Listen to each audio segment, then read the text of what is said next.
Listener discretion is advised. It's time for another Steel Revolution podcast. Please keep in mind that the opinions expressed on this podcast are those of the individuals, and they do not reflect any official view of the United Steelworkers, USW Local 105, or its officers or sub-board members for officers.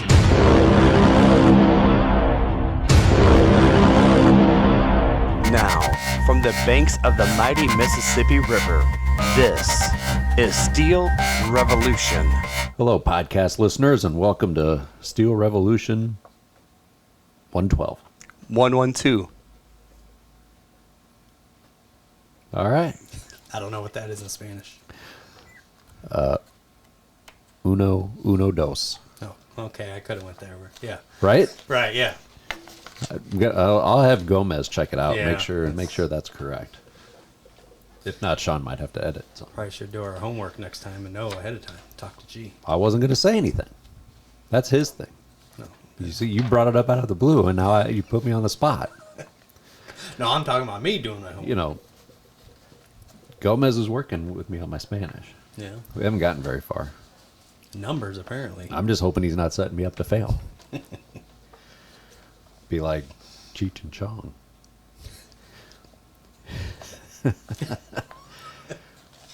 Anyway, I'm Roy Hutt. Shawn Geisens. Lee Schaefer. Like I said, welcome to the podcast. We'll start off with some local news here. And back on the 23rd, was that the 23rd? Do I get this wrong? What day was it, Lee? No, the 12th. Yeah, 12th. 12th, we had new hires. Yep. Yeah, that's right. About 10. Yep, 10. And they all went to sheet and ingot. And then did you guys get cards? Yep. On everyone? Yep. So that's another round of new hires that all signed cards. They're all union members. Please welcome them to the plant and watch out for them. Had an article in the Forerunner called Good News and Bad News about the state of the plant. So we'll take some time to talk about that. Shawn, if you have feelings or a vibe from the plant, take jump in here. All right. But,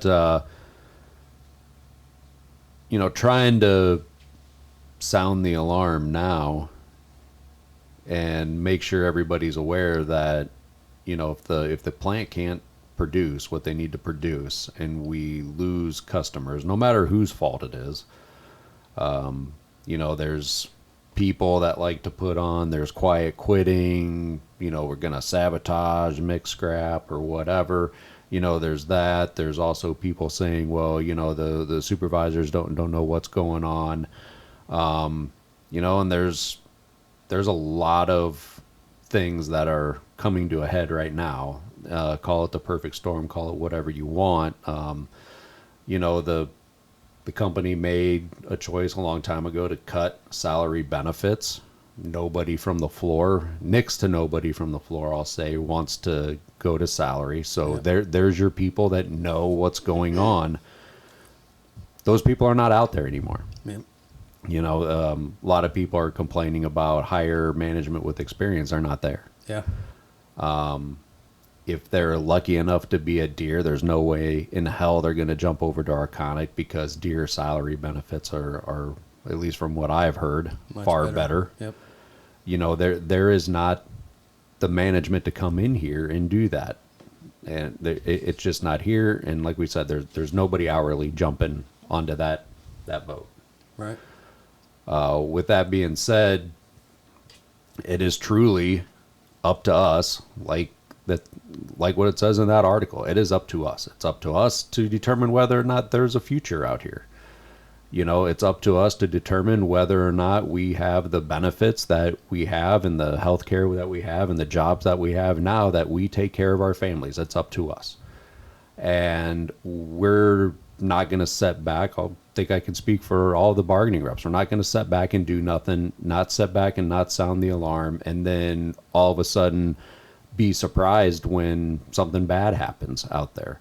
When we come to talk about what I mean by that, something bad happens when when there could be possible reduction of hours or layoff or whatnot. I mean, or plant closing. I mean, there's big plants all over that people think are too big to fail, or they can't shut down. You know, there's people that can do what we can do, you know, and customers will find their metal somewhere else, and it's up to us to make sure we have these jobs for our families and for our community and for our family and friends that still work out here, and those that want to come and work out here. Like I said, if you're looking for salary to rescue you, you might as well give up now. Yeah. You know, I can't say it enough. It is up to us, period. Yeah. If you know what's going on out there, if you know of a thing that needs to be changed, go back to the ways it used to be, raise your hand now. Work with your stewards, work with your committeemen. They'll work with us at the hall, and we'll drive the change that needs to happen. You know, because I'll be damned if I'm looking across from my wife and kids when if something would happen out here, and you know, I'm going to be able to look across the table at them and say I did everything I could to make sure I was taking care of you guys. Yep. People reach out to us, and we've heard similar stories from salary side that's been at other plants that's closed in Arconic, and saying that, you know, there were, you know, probably something on both sides, but people that want to say we'll hose them till we close them, and then when you close them and you figure out, fuck, I don't have wages and I can't take care of my family, I don't have benefits, and then they said they've seen grown men cry out on the, you know, when saying, is there anything we can do? And they said, well, it's too late now. Yeah. A fellow member sent me an email saying that he saw it at Farm Hall. Yeah, exactly. He said I saw the person that was slowing the line down and could have did a better job, and they chose not to. And that same person I saw on the news crying their eyes out, saying, how am I going to take care of my family? Yep. So, you know, it might not be right around the corner, but if you wait till it is right around the corner, it's too late. That, you know, that's what that was about. You know, it's not an article to come down on the membership, and it is, with that being said, I'm not on certain pages, but there's talk out there on them that there's quiet quitting or whatnot, but you know, and there's also talk about how management doesn't have any experience, and like I said, it's a bunch of different issues. But there's enough of us that are out there, that's been out there for years, that can speak up and try to right the ship, and that's what needs to happen. Yeah, and I mean, I guess something as far as management experience, all of us down here are trying to push for management to be out on the floor more and manage from the floor instead of from the office. I just encourage people to try to accept that, and we feel, at least I do in Ingot, that the more management's out on the floor talking to people, you're going to get a better rapport with people, and we can get a better relationship as far as that goes. And, you know, in the process, it'd be a better way for them to learn things too on the way things exactly run. So we want people in management to know what's going on and how to run things. You know, I know in Ingot we've had a big turnover with coaches. Right now we're fully staffed with coaches. We don't like the constant turnover. You don't know who you're getting in next, or, you know, things can always get worse. So try to work with the coaches that you have.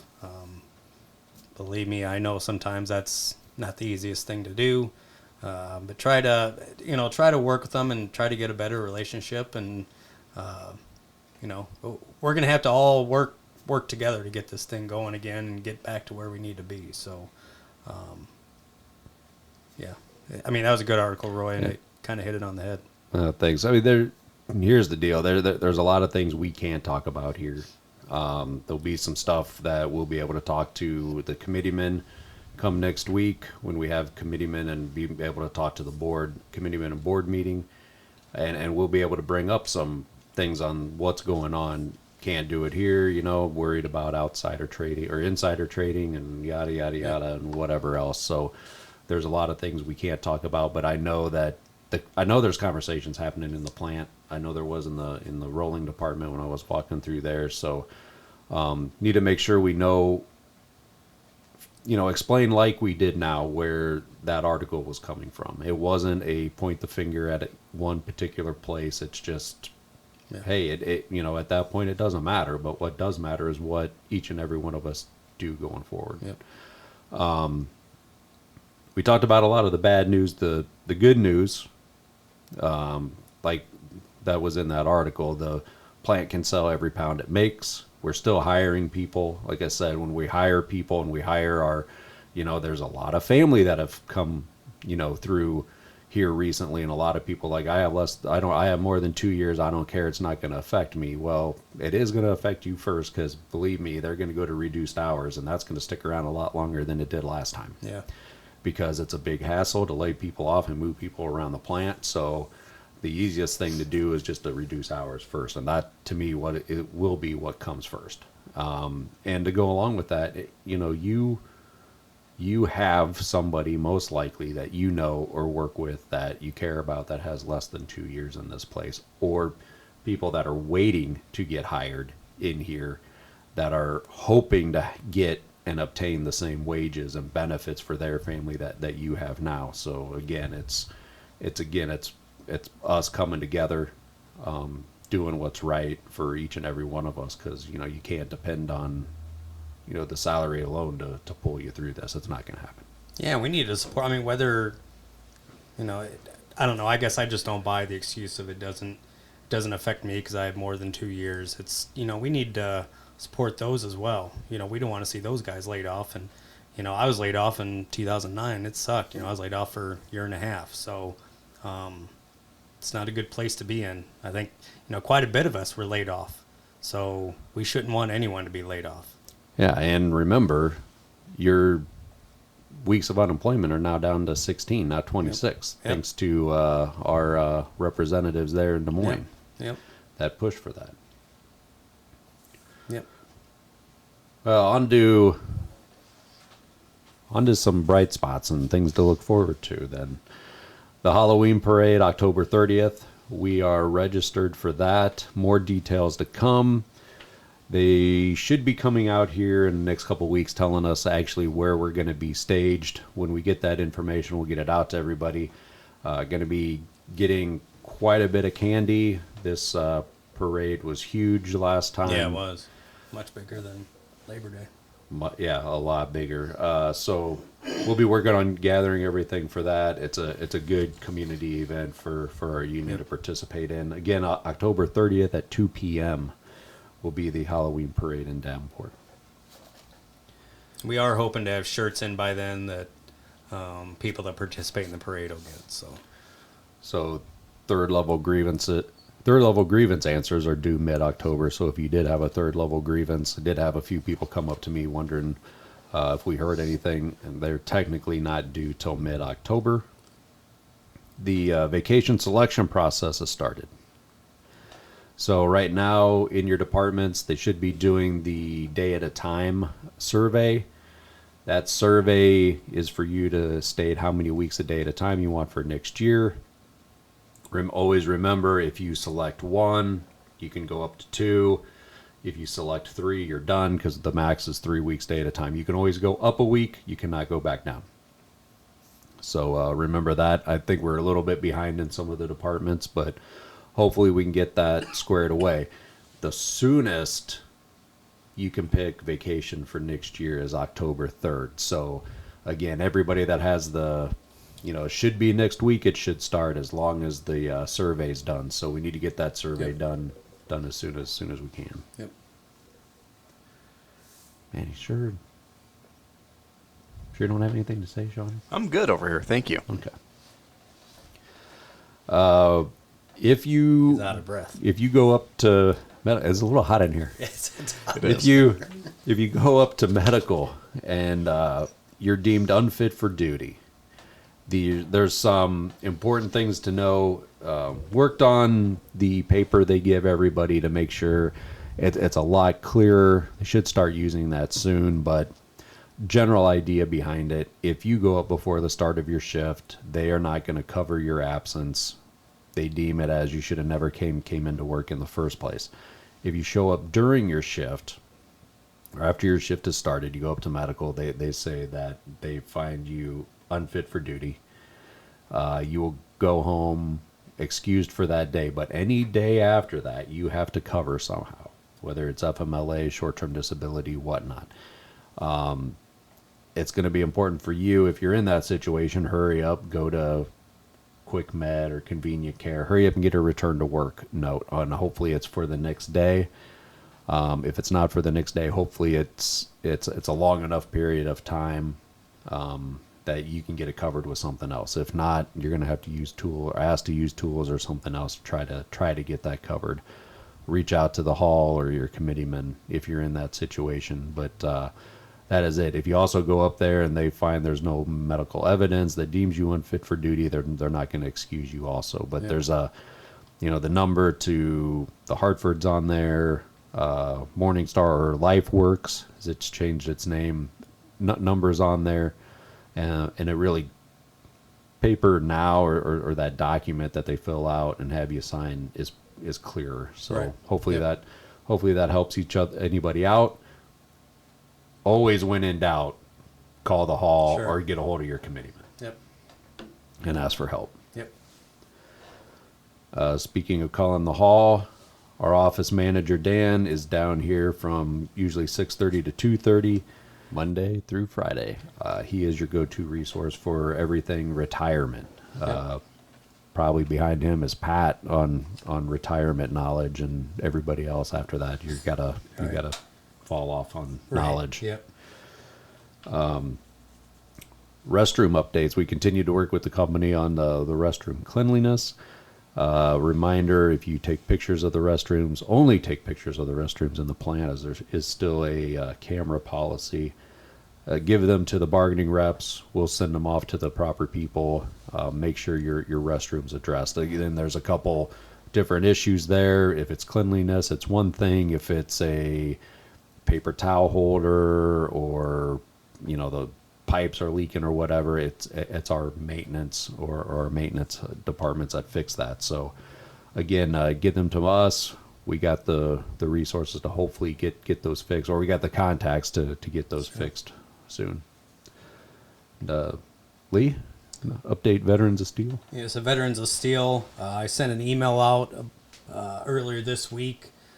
It's about the Strong Act of 2022. It pretty much deals with mental health for veterans.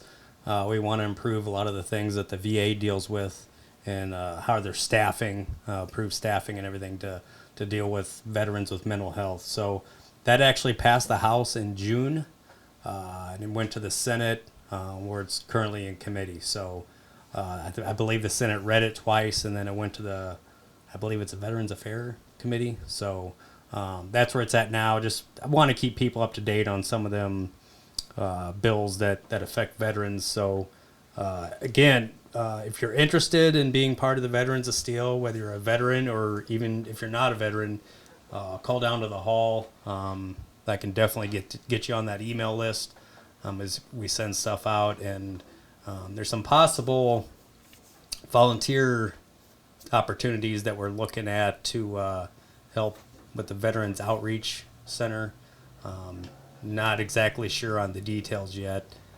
Went up and talked to them the other day, and then just kind of waiting to get some information back. So if you're interested, please call the hall and ask for me or give Dan your name and number and email address. We can get you on the group list.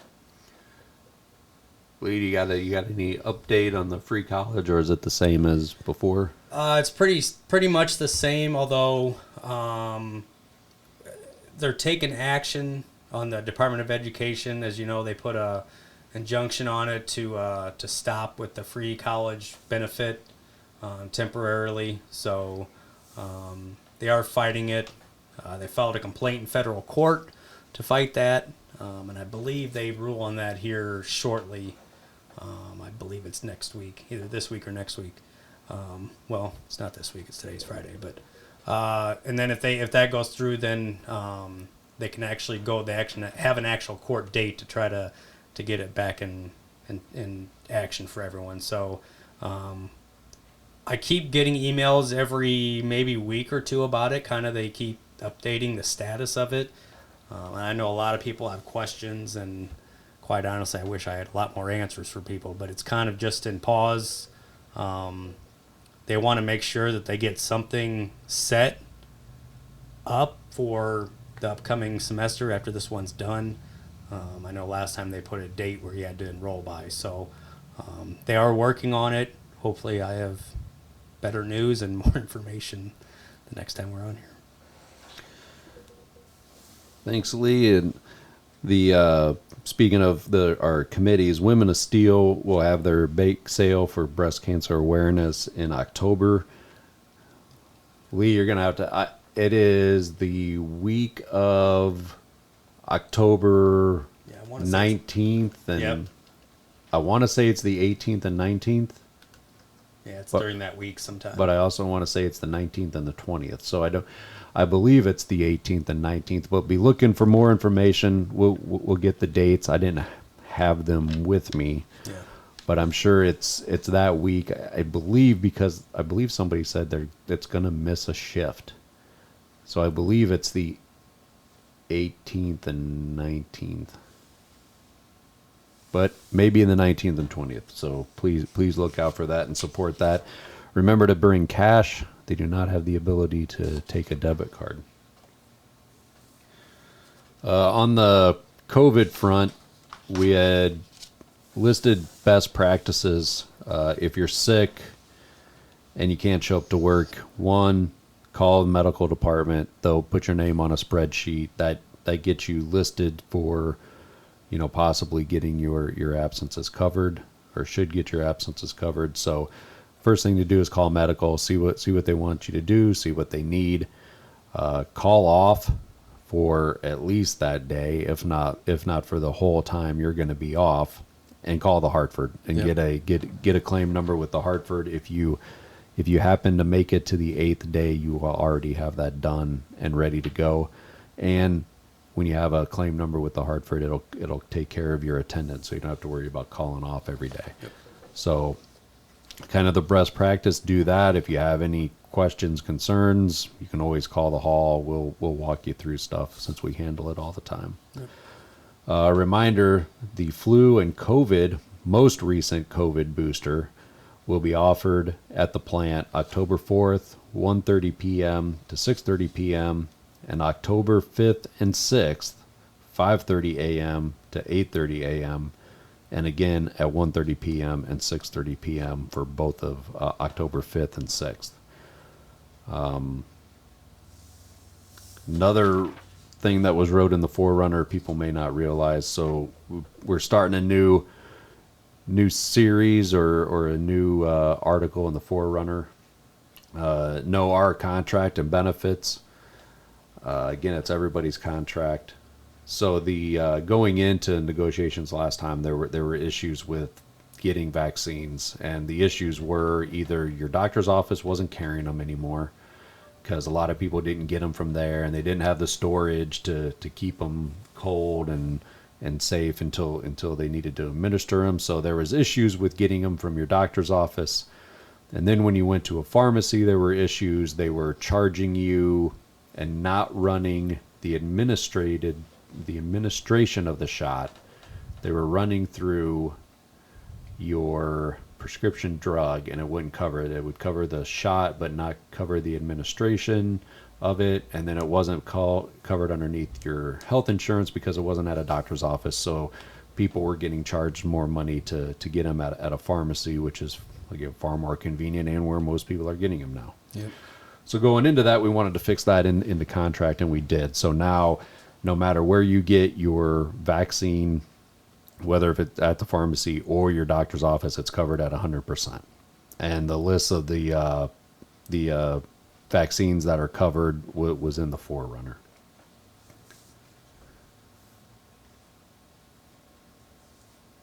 Let's see, we talked about cutting scrap last time, right? Or did we? I believe so. Yeah, a little bit. Yeah, we did it, Shawn. With the new shear. Yeah, thanks, Shawn. again, that was a long time coming. Great, we got that work back in house, so the plate mill can cut that side scrap. Yep. The sore chili supper is. Hold on a minute. It's Friday, December 2nd, from 12 noon till 5 p.m. Again, that's the sore chili supper, December 2nd, 12 noon to 5 p.m.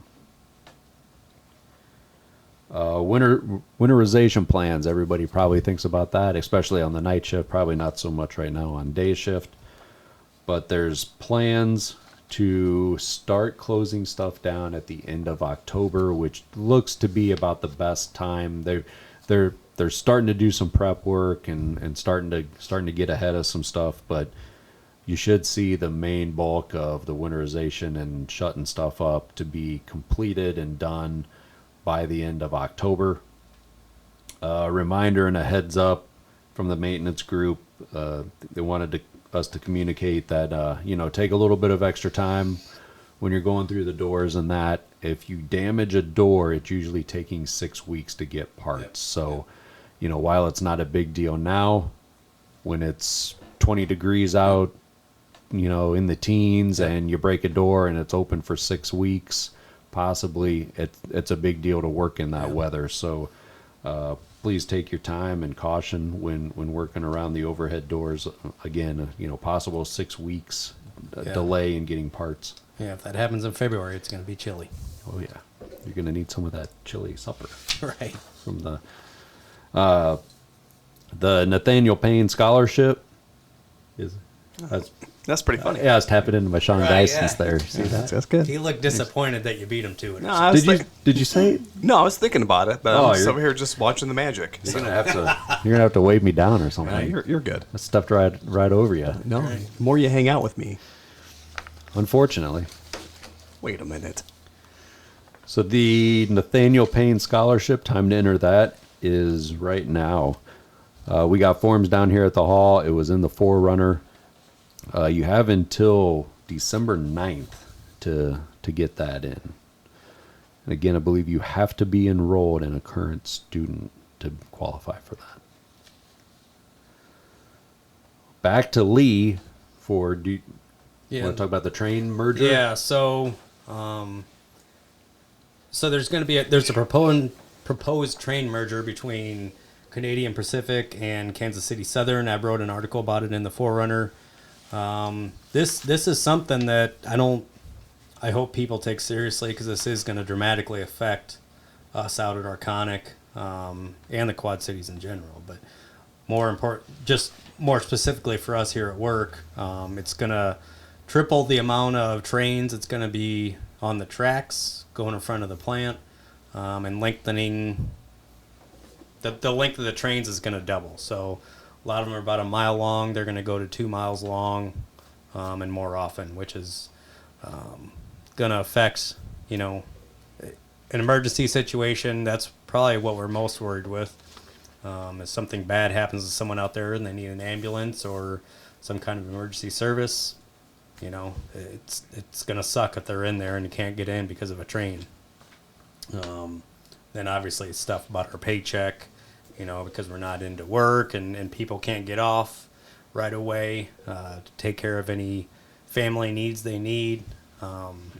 Take your kid to school or pick them up from the babysitter closes or needs to be off, and you're stuck waiting on a train. Doctor's appointments, all kinds of things that can affect, And, quite honestly, the company's been talking with us, too.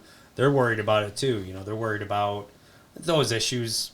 Obviously, we're probably more in tune with those issues, but the delivery of our products to customers, that can be major impact too, if they can't get out on time. So you can go. I know I wrote in the Forerunner.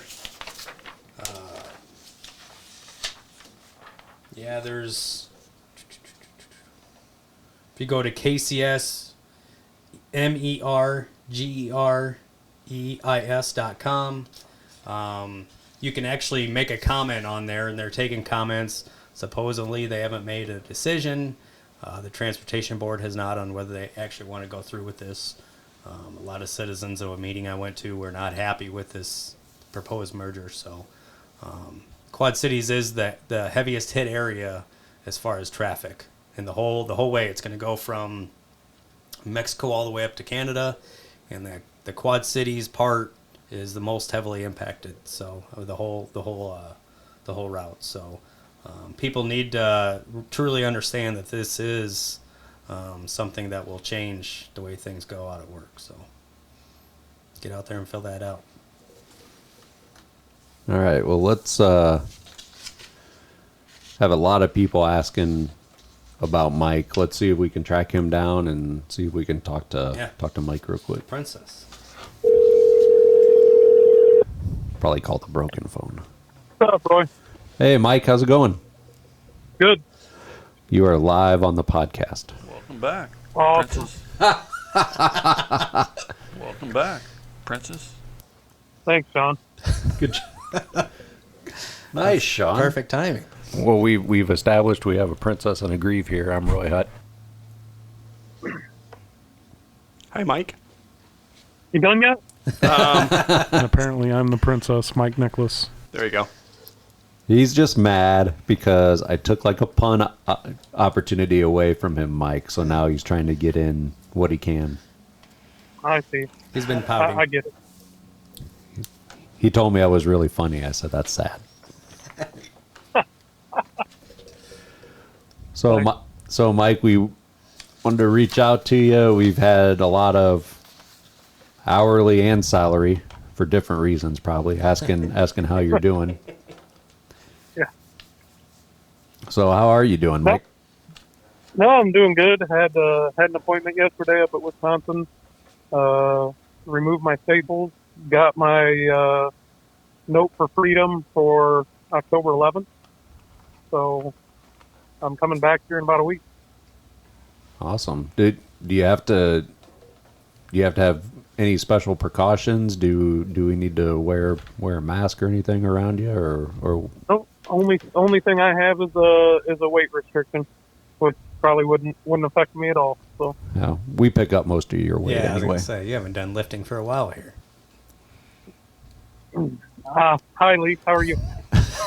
Good, Michael. How are you? Great. Dude, he didn't even tell You you didn't that. tell me the master Photoshopper was on with you.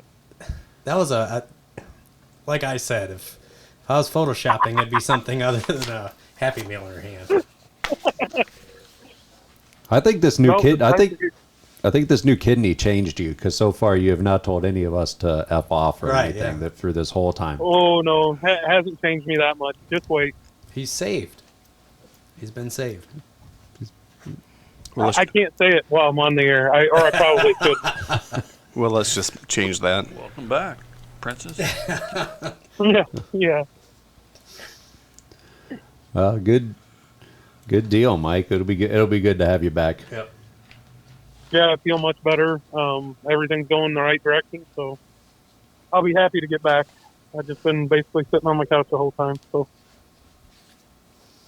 Good deal. I mean, you can tell you have a different energy level than you did before the surgery. oh, big time. That's good. Yeah. Good. Yeah, absolutely. That's good to hear.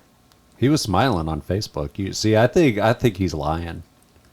It's completely changed him, Yeah. Mr. Sunshine, Right. Mr. Nice. Right. And apparently I'm the princess, Mike Nicolas. Yeah, I wouldn't quite go there, but it has definitely changed my outlook on a few things. But you'll still see the old Mike. Little Miss Sunshine. Yeah. We'll have to have a tiara for him ready. Yeah. Yeah. Would you say Nope, it was? good. The 11th. Okay, we'll have plenty of time to get ready. Yeah. Hey, Lee, gonna bring some donuts for Mike? No, I'm going to have Lee go up to medical with me. Okay.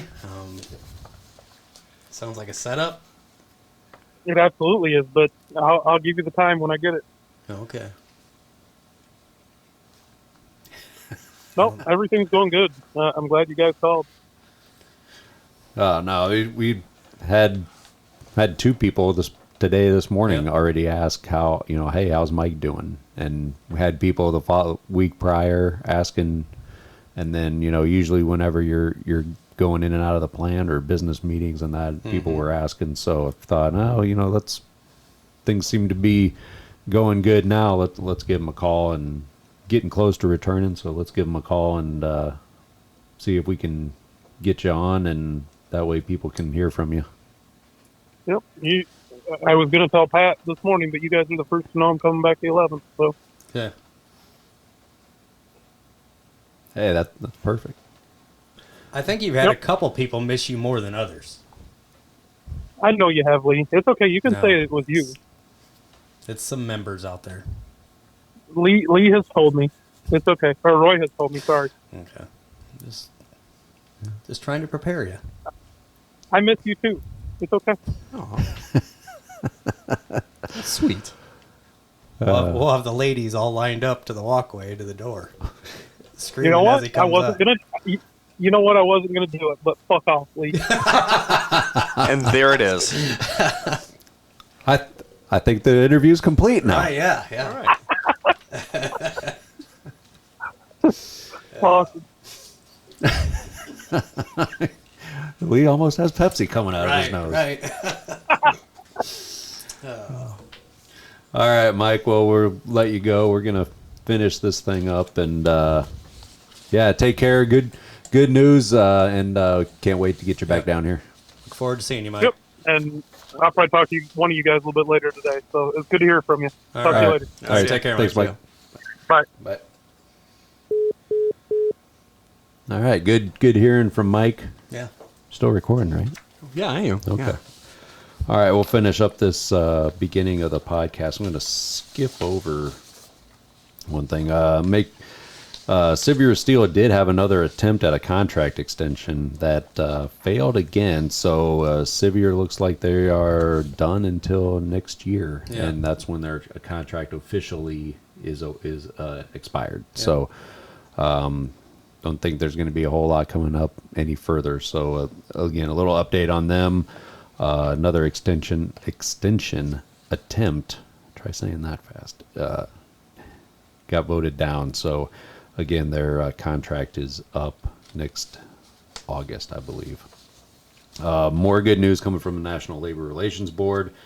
They upheld rules, or actually put rules back to where it should be, for people wearing union buttons, shirts, whatever, when they're trying to form a union at their work. So before that, the board had overturned under, just going to say it, under the people that President Trump put in there, the National Labor Relations Board overturned that. Now they've went back and reversed that decision. So now it is unlawful if you fire people for wearing union, buttons, T-shirts, whatever, or disciplining them when they're trying to form a union. Yep. Okay. So one thing going on right now at the plant, it's like our giving time of the year that starts. So the United Way campaign is kicked off and will run until October, should be through October 15th. So you're going to have ambassadors. We went back to the way it was a long time ago. So ambassadors in each department will be doing one-on-ones, coming up and asking you if you want to give. Did that go through? Yeah, I did. Sorry, that's like a hiccup. Okay. It didn't sound like a hiccup. Sorry about that. Excuse my unprofessionalism. Anyway, so the United Way campaign will be going on. That's radio gold, don't Right. don't try to. We don't edit out our mistakes. No, Right. just mine. Right. Yeah, you do that. Yes. So anyway, United Way campaign's going on. Something important. You're going to see a lot of the United Way Worldwide CEO makes all this money. That pretty much has absolutely nothing to do with our local United Way. Local United Way has to pay a fee to use the name and get the resources and the trainings from Worldwide, but that is it, and that's where that stops. So the money that's donated here goes here, stays in our community. I don't want to blow a lot about what's in the interview or give it away, blow the interview. So there's no reason to listen to it. But we're going to have Amy Fanning. She's our new AFL-CIO labor liaison or community service liaison. Been with the local United Way for close to 37 years. Do an interview with her and go over a lot of that. So, no, we still haven't made it back to a lot of these huge rallies and bringing people in. So this is an opportunity for you to hear from somebody that works for the local United Way. We discuss, the good things they do, how they're set up, and how they're different from worldwide. And also, hey, if you want to give to the charity of your choice, this is the only way you can do it and have the money come out of your paycheck. So, if that's what you want to do, please take advantage of it. And so we'll come back to wrap up the podcast after that interview. All right, joining us on the podcast is Amy Fanning, AFL-CIO Community Service Liaison with the United Way of the Quad Cities and the Quad City Federation of Labor. Amy, thanks for taking time to talk with us. Thank you, Roy, and thank you to the members of Local 105-1379 and Arconic for having me. Happy to be here. All right, usually we begin our interviews with kind of getting to know our guests, and we usually ask the question, Amy, did you come from a union background? I don't have an official union background in labor. However, over the years, I've been blessed to be submersed in it through my work with United Way, having to help, put packets together for displaced workers, coordinating labor dinner dances out at the old Teamsters Hall. You remember those? Those were so fun. And then helping to coordinate the annual Labor Day parades and Hall of Fame banquets. I'm literally, when I go to a union, I'm going to ask that union for a way for me to earn that union card. I'm not going to just have it given to me because my parents did raise me, to work my butt off for what I wanted. And when I look back, there were two exceptional labor liaisons, Tom Moritz and Jamie Ballou, who were very instrumental in educating me on what it actually means to be in labor, where there are safe working conditions, your living wages, and good benefits to be able to take care of yourself and your families. That's the basics in work life. Oh, well, just mentioning all them things, thank you for everything you've done with putting those events together. Now, we'll get into the community services role, but how long have you worked for the United Way of the Quad Cities? I've actually worked for United Way 36 years, and over those years, I've probably worked alongside about 9 different labor liaisons, 7 different presidents, and countless staff who've come and gone. I think I missed the memo that said work for 3 to 5 and then move on. I'm not sure. And I used to, volunteers used to say, "Oh my gosh, you've been there how long? When did you start? When you were 8?" But apparently, I am starting to look my age because I'm not getting those comments anymore. But gosh, the memories are endless over the years, and I should have started writing a book. Congratulations on all your years of service. That's great. And you're right. I mean, nowadays there's not a lot that holds people to companies anymore with the changing in benefits we see happening. So yeah, I mean, right. You're right. A lot of the times it is 3 or 5 years, and it's moving on. Yes, and that's one of the things we're trying to do on United Way's end is trying to keep those kids that are coming out of college. We're trying to keep them in the community. That's great. So now, when did you start the new role as a community service liaison? So our former liaison, Cecilia O'Brien, bless her heart, she passed away unexpectedly in early May. And she and I had just started planning for the Labor Day Parade and the Hall of Fame banquet. So I reached out to the president of the Quad City Federation of Labor, and I said, "Hey, I've had several years of experience putting these two events together. May I help you get these up and going this year until you can find another liaison?" And he graciously agreed, and probably a month into it, he's like, you'd be a perfect perfect fit for this job. Would you consider taking on the position? And I thought about it and then spoke with my supervisors at United Way, and they both looked at me and they're like, you'd be perfect in my position. Oh my gosh, why didn't we think of this? So I was very humbled and honored to have accepted this position, and I'm hoping to bring a fresh perspective to the labor unions and make them proud of me as their labor liaison. So in your new role, kind of explain to our listeners what you'll be doing and what your job entails. Sure. So when you're the labor liaison, you're actually working with United Way of the Quad Cities, and you're working with the Quad Cities Federation of Labor. So in my role at United Way, I'll be working alongside of other staff members who have a list of companies assigned to them with and without union affiliations. So I let them know that if they need help with the union-affiliated accounts, I'm there to support them. I'm also working on making sure we're actually reaching out to the union organizations as well on the Fed end. So one of the ideas I have in my role is to ensure that we're reaching those union members correctly.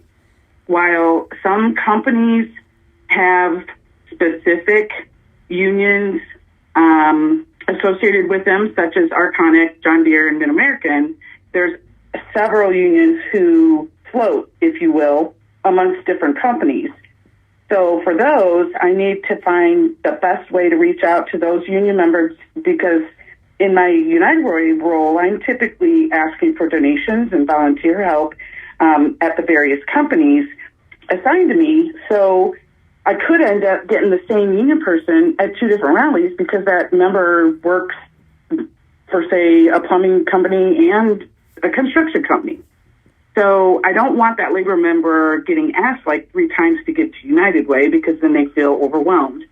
So I need to get into those union meetings where I can make that one ask, so those union members can then go back to the companies they work for and say, oh, I've given through my union.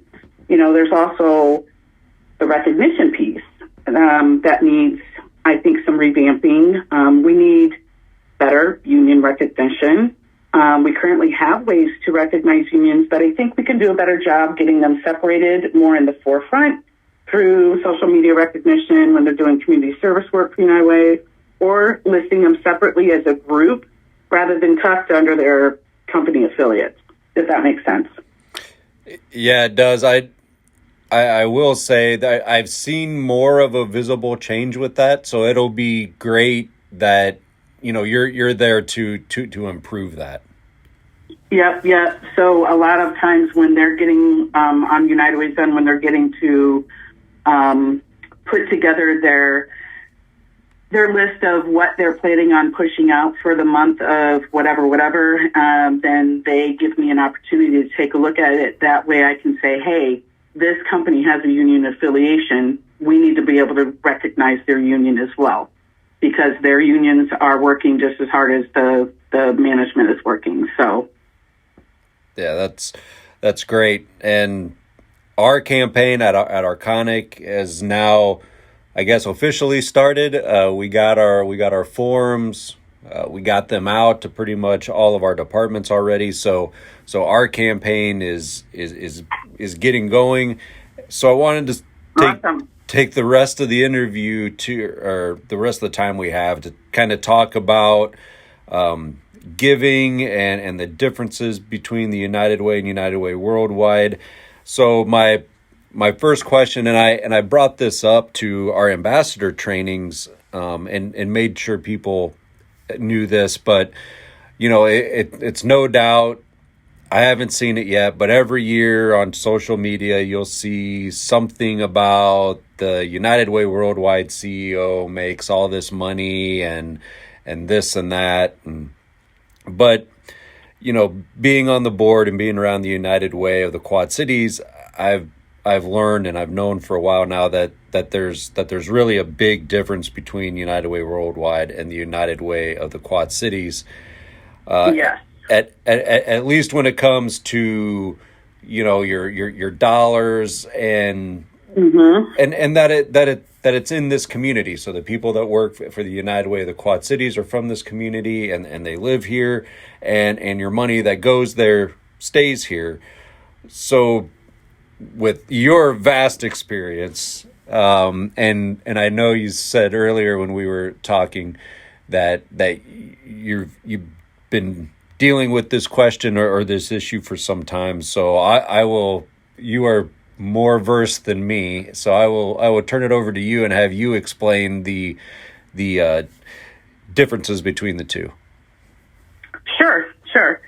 So, like you had mentioned, our local United Way is autonomous from the worldwide United Way in Alexandria, Virginia.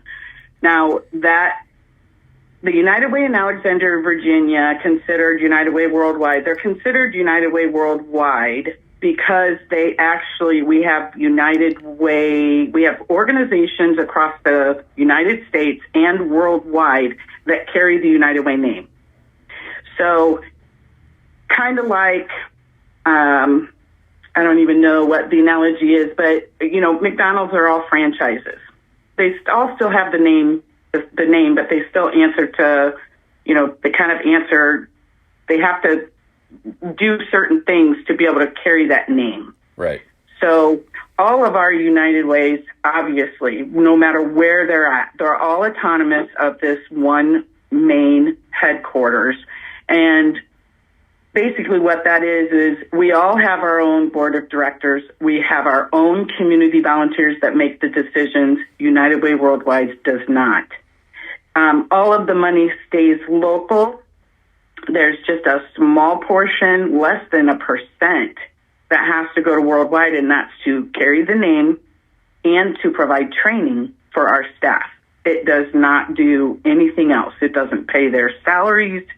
It's basically for training, and that's pretty much to carry the United Way name. So that's kind of it in a nutshell. The unfortunate thing happens, with anything. If something bad happens at a United Way in some other state or some other country, it always ends up trickling down to all of the United Ways. It gives United Ways a bad name. But that's where we are on the forefront of saying, look, that was there. That's not here. That may have happened there. That's not happening here. Our own personal United Way has been a four-star charity for, quite a few years. We are completely transparent about everything that we do in our organization. So I hope that helps kind of explain things a little bit. Oh, absolutely. And like I tell people, no matter what you feel about the United Way, I can speak on what I've seen and what I know. The fact of the matter is, for people that work out at Arconic here, if you want to do a payroll deduction and give to a charity, this is the only way that the company makes it available. So if that's what you want to do, take part in it. If you want to give to United Way, that's great. They do great things here. If you want to give to your charity because you've got a personal connection to it, then that's fine too. And that's that's how I tell people what to do. Right. But I also, expand on that a little bit more and say, I know by setting in the board meetings or being around that, our United Way of the Quad Cities does a lot of research. They know what problems are facing the community, and they tailor what either they do personally or the agencies they fund to make sure that those issues are being addressed. There's a lot of great charities, whether they're addressing a certain need or whether or not they're getting results, you may or may not know. I know that if I give my money to the United Way of the Quad Cities, I know that they're a good steward of my money because they're doing all the research and they're making sure that there's impact with my money. Correct. And that actually evolved, I would say, almost 10 years ago. So it used to be back in the day when I first started, volunteers were reviewing the agency programs and budgets, and then they were saying, okay, these agencies qualify to get whatever, X amount of dollars that were raised, we're going to split them between these agencies. And there was really no rhyme or reason where the money was going. It was just going for certain programs at the agencies, because back then we didn't fund agencies as a whole. We just funded programs. And so then it came about where people started saying, hey, wait a minute, our volunteer panels and, people coming to review and that, they're like, hey, we want to know what are you doing with our money? How's it helping? What's the outcome? So that's when we started with the pillars of education, income, and health. But, our local United Way has been doing so many amazing things in our community that most people don't know about because they're either aren't involved or they don't want to take the time to understand it, but we would hope that they would take the time to understand it. Because for United Way to be able to educate people like the revolving healthcare commercials you see over and over on the TV, it would cost an enormous amount of money. And we are an organization who strives on keeping our overhead down. So we're providing it the best way that we can. The mission and vision and values of our United Way hasn't really changed since my longevity. And if we hear there's an issue in the community affecting our kids, families, or the community as a whole, we find a way to help bring the people and the organizations to get together to combat those issues, just like you mentioned. And obviously, some take longer than others. It just depends on the severity of the issue.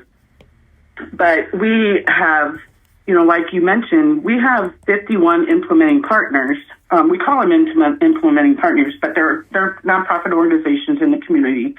And they're placed through our education, income, and health pillars, because those three pillars are the fundamental building blocks for every individual to live a happy, healthy life, if you think about it, regardless of race or zip code. So without those, people will end up finding themselves wrapped up in those issues that our United Way is trying to combat. So one case in scenario, I shouldn't say it's a case scenario, but one in particular, we had issues, I'd say 2018 into 19, it was brought to our attention through our educational contacts that we had reading proficiency issues, that we had third graders that were not reading at grade level.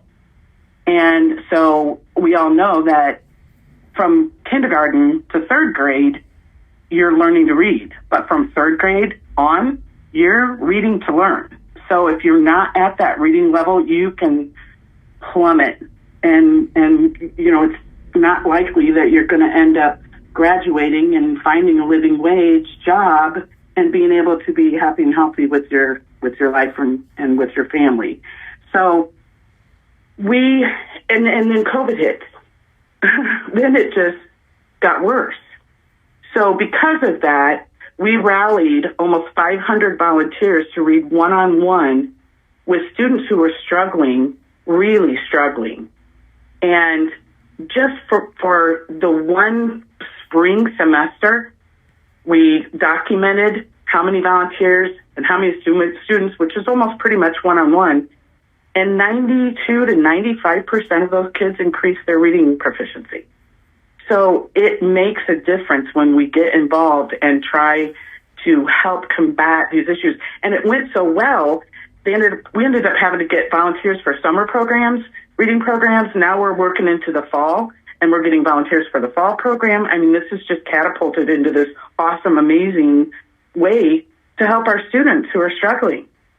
So, we've got two or three others are African American Leadership Society. They partner with elementary schools to address disparities for African American kids in education, as well as have a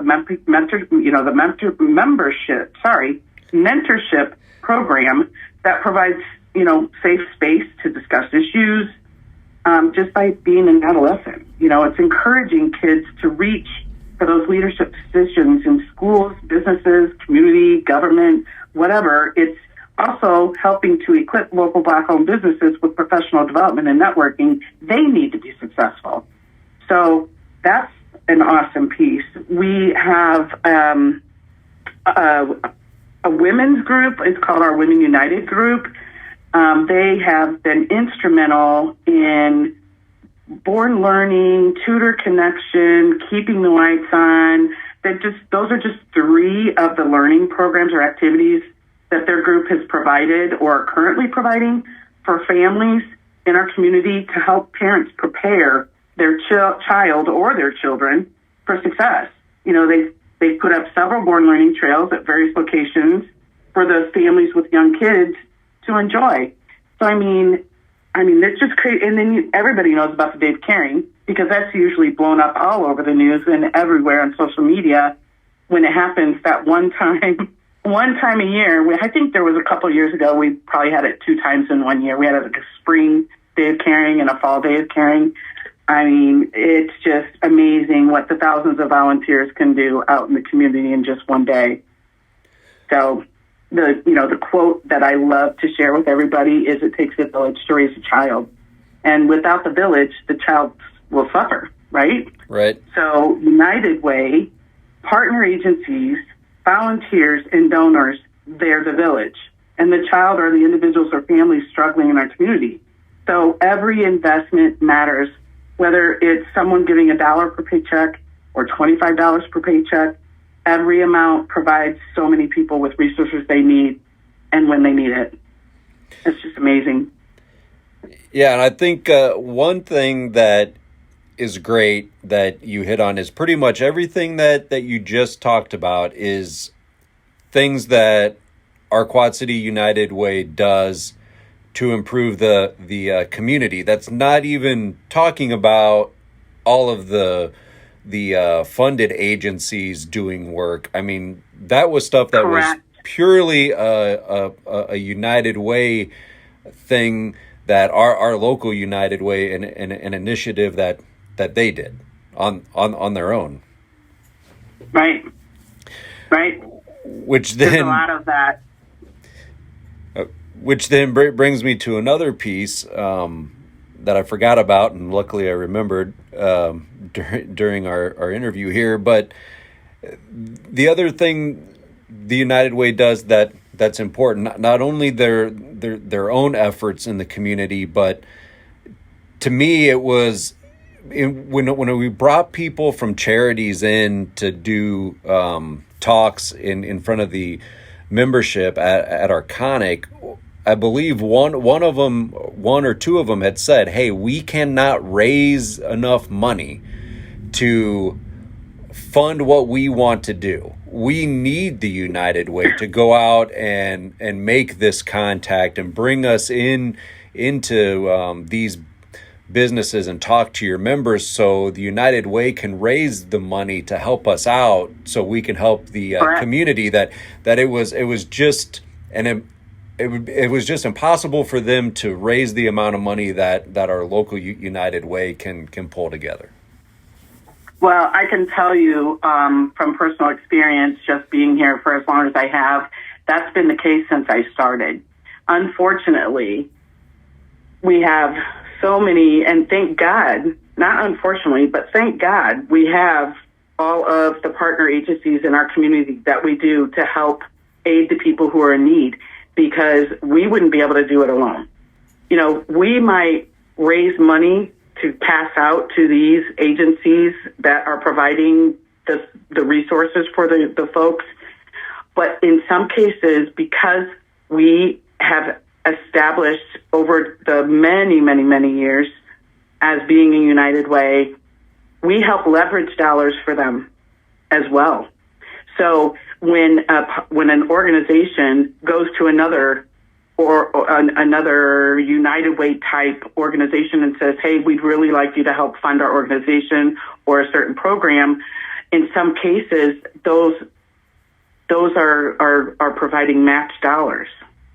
So whatever we give them, they'll match what we give them. So that's even better.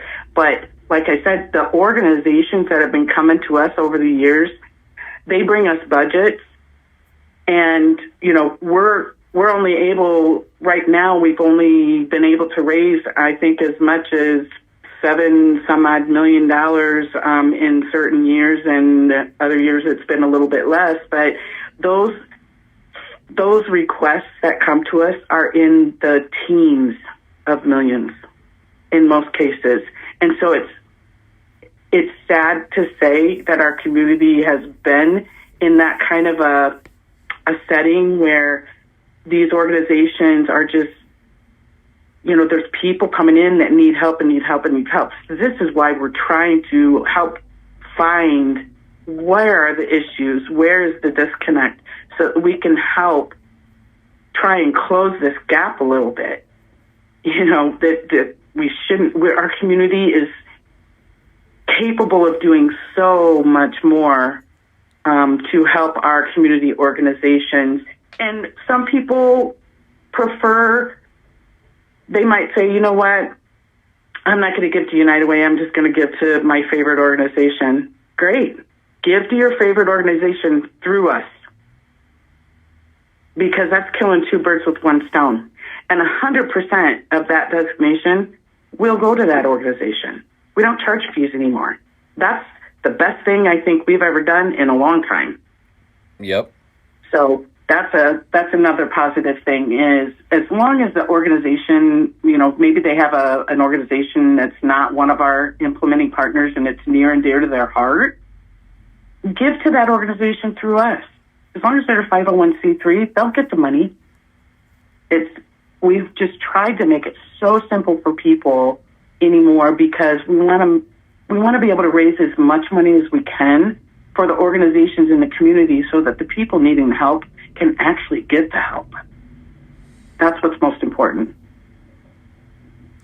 Yeah, absolutely. It's like you said, there was, and I remember the numbers too, and 13 million, somewhere around there, sticks out, and yep. The local United Way could raise like 7 some million, so it's pretty much half of what is needed in our area mm-hmm. is being given out, or at least raised. The money needed is being raised through the United Way. It's only half of what is needed. So right. With our local United Way doing such good things, and their partner agencies, it's not and it's so easy to just have that come out of your check weekly. There's no excuse not to help, and everybody that's able to at least give $1 a week, every little bit helps. Absolutely. And at Arconic, you get into some prize drawings, and everybody's going to get something, even though we haven't decided exactly what that little something is that everybody gives will get. But we're working on figuring that out after we get the numbers back in of who all gives. Awesome! Congrats, whoever wins. Yeah. I've never been able to win the paid day off. That's nice, but we've always have somebody win it. It's never been me yet, but right. Before I let you go, is there anything that we forgot to bring up or discuss? I don't think so, other than the fact that I just truly, I and United Way truly appreciate the support from the union members in Arconic. Like I said, every little bit helps. We try to, I could sit and talk passionately about United Way all day long, but I think people would probably get bored. But it truly is. That's why I've been there, almost 37 years. It just truly, I just have seen firsthand the great work that it does. I've seen the transparency. Everything goes where it is supposed to go. There's no mismanaging. There's none of that kind of stuff. So that's why I can always talk passionately about it, because it's just a great organization. Okay, Amy, well, we thank you for one, especially helping out and stepping in after Cecilia passed away. Thanks for the stepping in there with the parade when we were able to get that back started this year, and thanks for your help with the Hall of Fame dinner that's coming up, and all your years of service. And thanks for taking time to talk with us. You're very welcome. You have a great day, Roy. All right, you too. Okay, bye-bye. All right, back after the interview. Thank you to Amy for taking time out. Great interview. Get her insight and her views after close to 37 years of service or work with the United Way. Yep. So, Shawn, where can people find us? They can find us on our Facebook page at Steel Revolution Podcast, USW, Logo 105. The iPhone, iPad app, which is Apple Podcasts. Podcast Addict for Android devices, the Android app, Google Play Music, iHeartRadio app, Spotify app. We're on YouTube, Odyssey app, Libsyn.com, the Locals websites, and then the men's restroom here at Local 105 in Bettendorf, Iowa. We still have some pint glasses. We're going to get some new ones, though. Yeah. We should probably get ones for the Halloween shirts. Yeah, that'd be cool. Oh, yeah. There's going to be Halloween shirts at the Halloween parade. Yeah. They're pretty snazzy. Snazzy. Yep. All right. Are you going to make it this year to the Halloween parade? I think I'm off that weekend, aren't I? There you go. I think it's on I a am. Sunday. Yeah. I'm off. The There you go. 30th. So you have no excuse. Yeah. I got plenty of excuses. Why wouldn't you want to come out and enjoy yourself? Well, I'll put that on the to-do list. I think you should try it. Yeah. You don't know if you like it if you don't try it. Well, I'll go out there and people be like, throw themselves at me. Yeah. They'll be like, that's that Shawn Roberts guy. You're exactly right. Fan club will show up. We won't be able to get down the street. I don't know. Be like an entourage. Yeah. Be blocking us. Trying to rip the new T-shirt Shawn would have gotten. Nobody wants to see that. I'll tell you that. You never know. Might be like Wayne Newton's out there. Who knows what they'll be throwing at Shawn. Yeah. Wayne Newton, huh? Yeah. Okay. Normally, we're the ones throwing candy out and stuff. They'll be throwing stuff Right, back yeah. at us when they see we Shawn. bring Shawn, yeah. Uh-huh. Keep it up, guys. Keep it up. I know where you work. Yeah. Yep. Hey, I'm going to train you how to do this. This is my last podcast. No, it's not. Yeah, you're right. You have too much pride. Look at you. You've never trained. You can't even anybody. get You've those never, papers. Yeah, you've never wanted to train anybody. I know. I Job like, security. I like doing this. You can't even let the papers get unstraightened, let alone give that up to someone. Easy. Settle down. We don't want to. Leave me alone. Yeah. Leave him alone. Okay. Just do what I'm doing. Okay. All right. You do a great job, Shawn. Yeah. Well, thank you, friend. Pal. Leave him alone. Just And don't forget to say something good about your union. Every day. Till next time. Bye. see ya. Later. Steel Revolution is a podcast by USW Local 105, Bettendorf, Iowa.